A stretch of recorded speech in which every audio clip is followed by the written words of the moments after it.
मित्रांनो, समोर जे तुम्ही डॉक्युमेंट पाहत आहात हे पत्र महाराष्ट्र सरकारच्या दिव्यांग कल्याण विभागातील नोकर भरती आणि रिक्त पदांच्या स्थितीबद्दल माहिती देते. तर ती आपण शॉर्टमध्ये पाहणार आहोत. जे महत्त्वाची माहिती आहे ते तर यामध्ये दिव्यांग कल्याण विभागासाठी एकूण 2063 नवीन पदे जी आहेत ती मंजूर करण्यात आली आहेत. मंत्रालयीन स्तरावरील स्वतंत्र प्रशासकीय विभागासाठी एकूण 67 पदे मंजूर आहेत. त्यांपैकी सध्या 42 पदे भरलेली असून 25 पदे अजूनही रिक्त आहेत. आता पुणे येथील जे आयुक्त कार्यालयासाठी 54 पदे मंजूर झालेली आहेत त्यामध्ये सध्या 28 पदे जे आहेत ती कार्यरत आहेत. याचा अर्थ काय तर बघा, 1 सप्टेंबर 2025 पासून सर्व जिल्ह्यांमध्ये जिल्हा दिव्यांग सक्षमीकरण कार्यालय सुरू करण्यात आलेली आहेत. या कार्यालयाच्या सक्षमीकरणासाठी आणि बळकटीकरणासाठी नवीन पदांची निर्मिती करण्याची प्रक्रिया जी आहे ती सध्या सुरू आहे.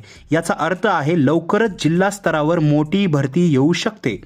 महत्त्वाची बातमी म्हणजे मंत्रालयीन लिपिक टंकलेखक संवर्गाचे सेवा प्रवेश नियम आता या विभागाच्या क्षेत्रीय कार्यालयातील कनिष्ठ लिपिकांनाही लागू करण्यात आलेले आहेत.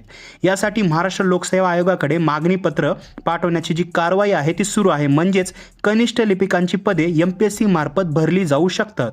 आता नियमित भरती प्रक्रिया पूर्ण होईपर्यंत कामाचा खोळंबा होऊ नये म्हणून 640 पदे बाह्य यंत्रणेद्वारे जे आहे म्हणजे आउटसोर्सिंग भरण्याचा प्रस्ताव जो आहे तो वित्त विभागाकडे सादर करण्यात आलेला आहे.